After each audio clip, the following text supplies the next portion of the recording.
everyone, welcome back to Sunny Life Trend. Thank you so much guys for tuning in. We are talking about Ayanda Ncwane, who is known of wearing her weaves in most of her pictures, but yesterday she surprised many with her new short hairstyle.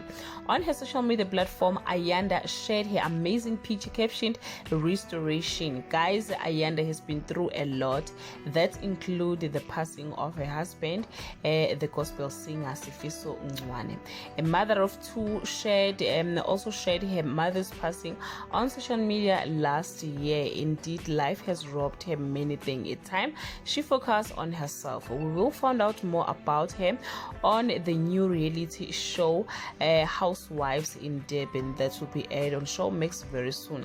After the picture in question, her followers didn't waste time but flooded her comment section with love and compliment. Miguel looked amazing and very young. Please check the picture for yourself and share your opinion. Thank you so much guys for watching this video. See you on my next upload. Bye.